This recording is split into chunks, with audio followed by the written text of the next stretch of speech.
नमस्कार. आरोग्यशाहीमध्ये मी वैद्य भाग्यश्री आणि मी वैद्य नमिता आपलं स्वागत करतो. आरोग्यशाहीमधलं दुसरं अक्षर आहे र. र आहे रेमेडीचा, आरोग्य देणाऱ्या उपचाराचा.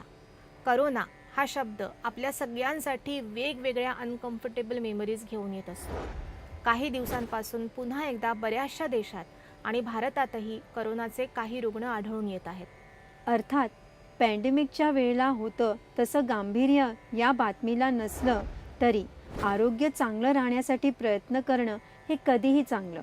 त्यातून सध्या तयार झालेल्या पावसाळ्यासारख्या वातावरणात कोणत्याही प्रकारचं इन्फेक्शन होऊ नये यासाठी प्रत्येकाने काळजी घेणं चांगलंच होईल. चला तर आज एक अशी रेमेडी पाहूया की त्यामुळे आपली इम्युनिटी तर चांगली राहीलच आणि कोणत्याही प्रकारच्या इन्फेक्शनपासून घरातल्या सगळ्यांचं रक्षण होऊ शकेल. यासाठी आपल्याला लागणार आहेत ताजी पानं फक्त 2 वनस्पतींची. एक म्हणजे तुळशी आणि दुसरा म्हणजे पारिजात.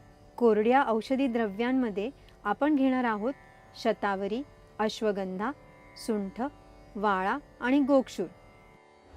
या सर्व गोष्टी समभाग आणि प्रत्येकी एक एक भाग घ्याव्यात.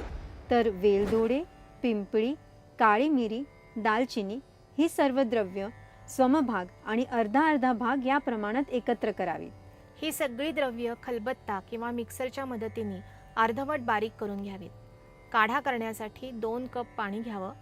आता यात 1 चमचा तयार चूर्ण, 4 ते 5 तुळशीची ताजी पानं आणि 2 ते 3 पारिजातकाची ताजी पानं बारीक करून टाकावीत. अर्धा कप शिल्लक राहीपर्यंत हा काढा उकळू द्यावा.